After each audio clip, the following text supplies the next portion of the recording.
The water bearer, the cracked pot. Come examination time, and the city pages of newspapers get filled with stories of examination fever gripping the city.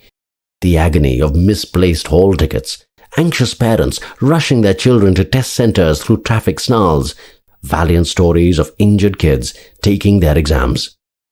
If you've been reading carefully, you will know another set of stories springing up along with the exams. Stories of children taking their own lives for fear of failure. Now that's a real tragedy.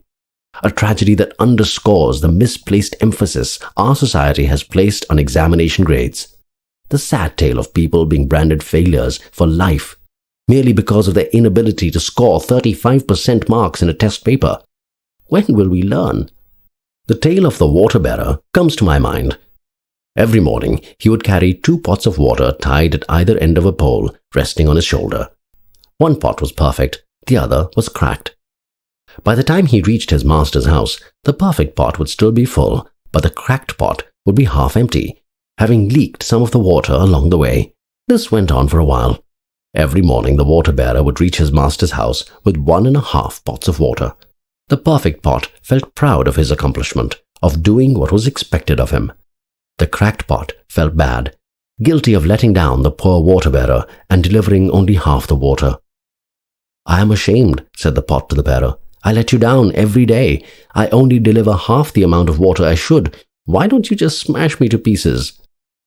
"Oh, you shouldn't really feel so bad," said the kind bearer. "When we go to the master's house today, take a look at the beautiful flowers along the path. I'm sure they'll make you feel better."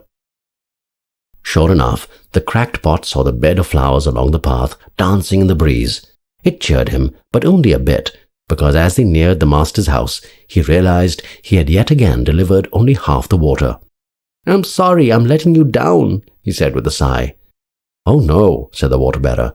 "Didn't you notice that all the flowers were only on your side of the path? That's because I noticed the crack and took advantage of it. I planted the flower seeds on your side of the path, and you water them every day. Without you, we wouldn't have those beautiful flowers." What is true of pots is true of people too. We all have our cracks and flaws, and the real challenge is to find good use for our unique talents. Think of a little boy with a polio-affected arm. What chance do you think he would have of playing a competitive sport like cricket? Well, B.S. Chandrasekhar did just that. He used that polio-affected arm to his advantage, turning the wrist like few could to bowl those googlies and flippers that set up many a famous test victory, making him one of India's all-time great bowlers. Think of the scientist called Dr. Spencer Silver, who worked to create a new glue. Something went wrong with the molecular structure. The glue would stick, but not quite, so you could pull it off. A failure?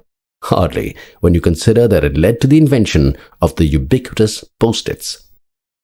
Those flaws, those cracks, they probably hide the magic within.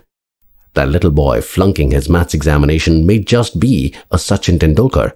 That young boy struggling to get past class 10 may just be a certain Dhirubhai Ambani. Let's not condemn the cracked pots. Let's work harder ourselves to discover those talents and find uses for their special abilities. Failing to do that probably means there is a real crack, not in the pot, but in the beholder. We all have our cracks and flaws. The challenge is to find good use for our unique talents.